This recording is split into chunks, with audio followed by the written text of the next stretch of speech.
आंदोलनाला झालेलं आहे, तरीही प्रशासनाला हम सब हमारी यूनियन हमारी ताकत। कैलाशवासी मौजने साहेब अमर रहे, कैलाशवासी मौजने साहेब अमर रहे। मी बाळकृष्ण गाढवे, केंद्रीय अध्यक्ष विदर्भ पटवारी संघ नागपूर।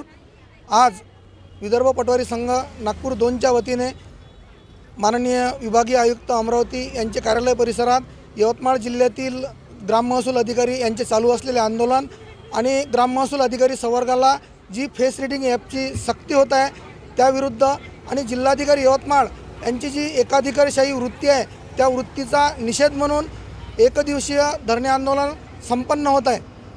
या आंदोलनामध्ये अमरावती प्रशासकीय विभागातील सर्व ग्राम महसूल अधिकारी सहभागी आहेत आणि जोपर्यंत म्हणजे शासन स्तरावरून सुद्धा फेस रीडिंग ॲपला मान्यता मिळालेली नाही, परंतु प्रायोगिक तत्वावर मान्य आयुक्त महोदयांच्या नेतृत्वात जिल्हाधिकारी यवतमाळ हे तलाठी संवर्गावर एक दबाव तंत्राचा वापर करून मॉनिटरिंग अँड अटेंडन्स ॲप कार्यान्वित करण्याचा प्रयत्न करत आहे।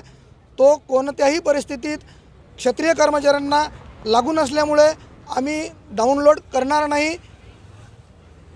जर मागण्या पूर्ण झाल्या नाहीत तर आंदोलनाचा आमचा तिसरा टप्पा विभागीय आयुक्त कार्यालयावर विदर्भातील सर्व ग्राम महसूल अधिकारी यांच्या वतीने दिनांक 27 जानेवारीला मोर्चाचं आयोजन करण्यात आलेलं आहे। त्या आंदोलनामध्ये यवतमाळ जिल्ह्यातील सर्व ग्राम महसूल अधिकारी म्हणजे एकूण 800 ग्राम महसूल अधिकारी आणि अमरावती प्रशासकीय विभागातील इतर जिल्ह्यातील सर्व सन्माननीय विदर्भ पटवारी संघाचे पदाधिकारी सहभागी आहेत।